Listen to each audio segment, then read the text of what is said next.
Many services, such as transportation, have been limited due to the coronavirus. They have noticed an extreme drop in passengers as well as in their revenue.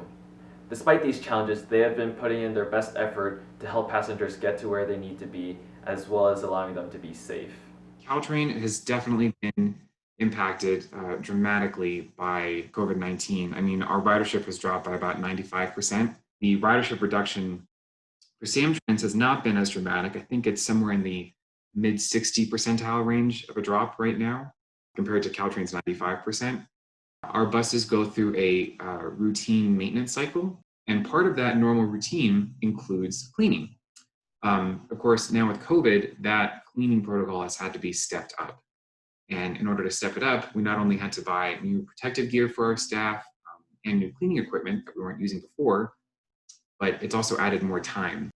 And then, as more recommendations came out, it became clear that boarding our buses from the front was not the safest option until we could figure out some other alternative, because it risks close contact with our operators. And at the time, it was, and still is, really a matter of maintaining physical distancing on board whenever possible. And boarding from the front just was too much of a risk. So many bus operators have worked to adapt to this, some getting, pre-built barriers, and SamTrans has never had those before. We made them in-house. By August, every operator barrier was installed and out on the roads.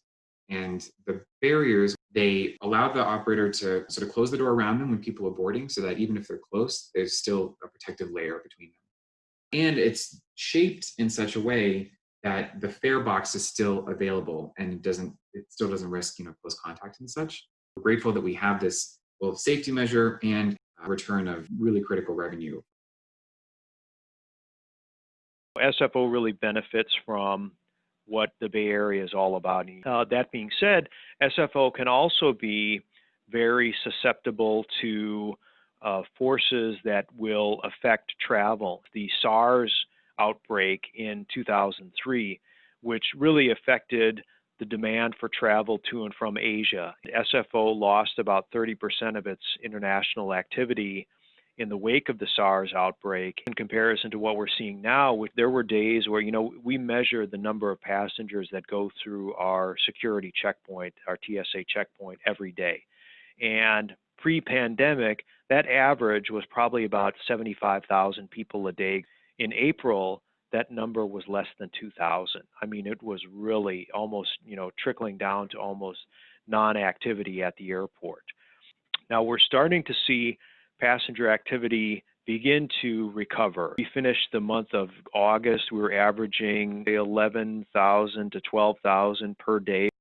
The process of air travel really changed with 9/11, and a lot of people that are watching what's happening now expect that something similar will change in the air travel experience, but more focused around the idea of whether or not you're infected. We think that if there is going to be some type of health process, in other words, you need to bring a negative COVID test result within 72 hours of travel with you before you even get to go through the security checkpoint, that's something that ought to be consistent around the country. Reporting for ScotCenter News, I'm Preston Kwok.